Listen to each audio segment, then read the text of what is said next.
What up, guys? Quick video on a pretty cool, simple budget deck you can build. A little more than 30 bucks, depends on what singles and loose cards you have, but let's get to it. So this is gonna be a budget trap Trix deck. So first we're gonna start off with again, a playset of Puruka. When you normal summon her, you get the field spell, which allows you to have an additional normal summon of a trap Trix. And when she's special summoned, you could target a face-up monster on the field your opponent controls, banish it, but the drawback is during their standby phase, if they choose to do so, they can special one of their banished monsters. So triple Puruka. And our soft once per turns, triple Mermelio. Normal summon, you get a normal hold trap. Also, when she's special summoned, you can pop a spell trap. And soft once per turn. The other soft once per turn is a Mantis. When she's normal summoned, you can add a Trap Trix monster from your deck to your hand. The once per turn effect is it's a quick effect. You can target a set spell and trap you control and return it to your hand, and you can set one new spell or trap from your hand if you want. So these are soft once per turns. Keep specialing for the the spell and trap pop. You could keep normaling if you want, if you have multiple normal summons in a turn, normal summon to get additional monsters to hand.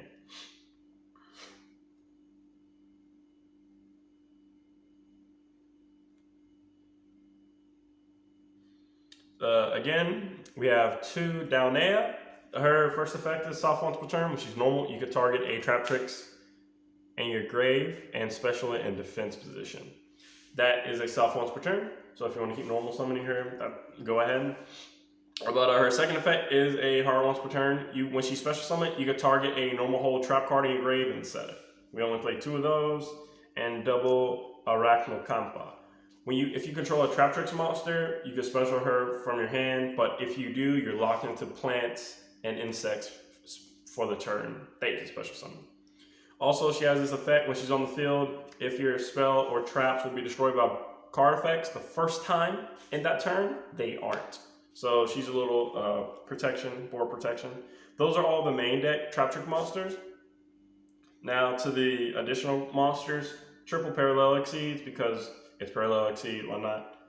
Triple Hand Traps. Again, this is a budget variant, so triple Veiler and triple Ash. Now, if you don't have Veilers, you can substitute this for any board breakers or anything like that. I just had Veilers available. And I also don't own Imperms currently at the moment. So these are really the only hand traps we have. And board breakers, we play triple Kumongos, the Sticky String. Traps, triple Evenly. The Trap Hole normal cards, triple Halatea. New trap hole card, you can set it and activate it if you discard a normal trap from hand. So you can activate it at the same turn if you have a normal trap in your hand. It specials as a insect. It specials as a level 4 earth, plant in defense position, so that's an additional body on board you can have. And when it's in the graveyard, you can banish it for cost to target one of your Trap Trix, any Trap Trick monsters in your graveyard, and special summon it. You can only use one of its effects per turn that turn. So you only get the special summon, or you can activate it that turn. More trap holes, double grave diggers. It's really good. The -2000 is really great. And stopping monster effects from the grave to happen when they're banished or in the hand is really good. And again, dealing your opponent 2000 life points of damage is pretty nice. The one-ofs, Nightmare, 1 bottomless, and we also play 2 Floodgate trap holes. I like Floodgate. It disrupts your opponent's plays if they need to synchro summon or if they need to link or exceeds. You just set their monster or monsters if multiple are summoned at the same time in a turn, and you can just set them all and their battle positions cannot be changed. Spells, Harpies, Trap Tantalizing Tune, and Trap Trick Garden. This is the field spell that allows you to normal summon additionally, and you can target one of your face-up monsters, banish it for cost, and you can special summon a Trap Trix from your hand or graveyard, non-targeting special summon. And again, it's a budget build, so we're playing Trap Tantalizing Tune. You discard a level 4 plant, insect, or a normal trap from your hand. Draw 2 cards. Also, you can banish it to target one of your plant level 4 insect or plant monsters or normal trap and put it to the bottom of your deck. So that's pretty much it from the main deck. That is 40 cards. Again, this is a budget variant. You can upgrade it with better hand traps like Imperm, better card draw, Prosperity, what have you, better board wipes, Lightning Storm, heck, you even main deck Raigeki or Darko. Alright, extra deck. Triple Sarah, of course.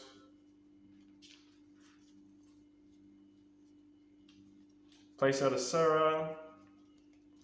We don't play the Link 2 because we just filled that budget spot for an Exceeds monster. One of our boss, well, the boss monster, Adipus. She's really cool. Unaffected. Well, when they're Link Summon, they're unaffected by trap effects. Sarah, when you activate a Trap Trix monster effect, you can set a normal trap hole card from your deck.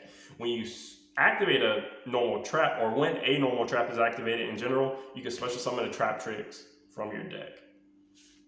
Adipus, it's a Link 3, it's pretty good. When it's Link Summon, well, on field, if you have a normal trap in your graveyard, all your Trap Trick monsters gain 1000 attack. That includes itself. Also, once per turn, you can make all your opponent's face, you can target any number of face-up cards your opponent controls equal to the number of plant and or insect monsters you control, negate their effects. And if you do that, you can banish a normal trap from your grave to pop one of those negated cards on the field. So that's pretty good. And that's it for the links. Exceeds, Double Rafflesia, really good. Your Trap Tricks cannot be targeted by card effects or destroyed by card effects or battle. They have to destroy this first. And when your opponent activates anything that you would be able to activate a normal trap hole card in response to, you can detach a material and make her effect that trap hole effect. So it's pretty nice. One Pingakula, you can detach add a Trap Tricks monster from deck to hand.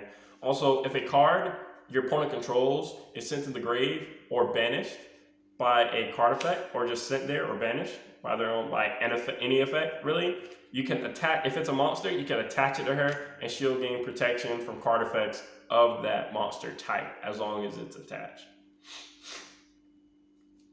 Next one, Almarez. You just make her just for the special summon from the graveyard. That's really it. She does the same thing Pingakula does, but she needs to have material in order to attach. Our fours, a Redoer, Tornado Dragon. We don't have Exciton, we have Steel Swarm Roach. And personally, my input are number 80, Rhapsody and Berserk. He's really good. Again, I've played a few matches where I go into a Rafflesia, she stays on the board next turn, and then I link off, I have Adipus and a Pingakula or Almarez with a special summon 1700, 1500 beater on field. So all my Trap Tricks are up 1000, including Rafflesia. I have another, I'm able to go into any rank 4, so I just go into Rhapsody. If you don't know what he does, you get up to twice per turn, you can detach a material, banish a card from your opponent's graveyard. You can do that up to twice per turn. So usually I just do that, and you can also attach him to one of your Exceeds monsters and they gain 1200 attack. So I'll just go into him with the board when I know I can go for game. I go into him, detach 2, banish whatever they have in their grave, just to get Trap Tricks in my graveyard. And then I'll attach him to the Rafflesia, because now the Rafflesia is at 15 with him attached, but if Adipus is on the field, she is at 25.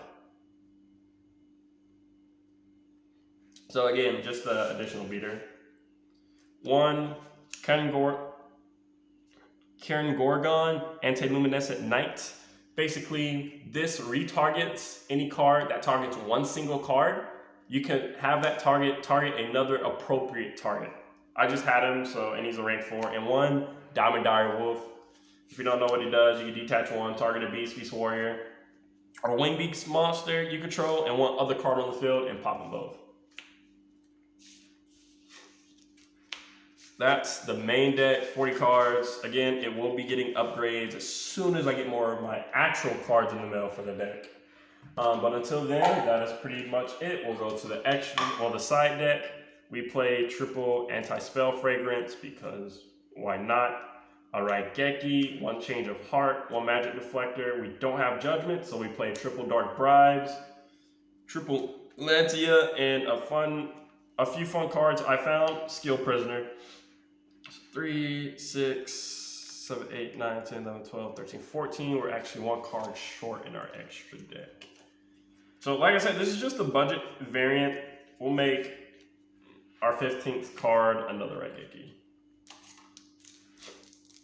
But yeah, if you don't know what Skill Prisoner does, you can activate it and banish it for the same effect. Its effect is when you activate it or banish it, both are once, only one effect per turn. You could target one card on the field. If a opponent's monster targets that card, it negates that opponent's monster effect. So say my opponent has Fenrir, he swings, he uses his effect to target one of my face-up cards. I'll chain Skill Prisoner to target that same face-up card. So now that resolves, this is an effect that has been targeted by the Fenrir, it gets negated. That's pretty much how Skill Prisoner works.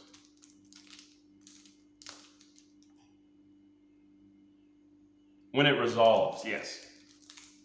And it's when it resolves, not when your opponent targets. It's when that target effect resolves. Well, it's pretty good.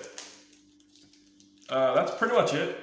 That's the whole deck. Again, it will for sure be going through some major upgrades as soon as I get more decent cards like Zeus, Prosperity, Imperm, and whatnot.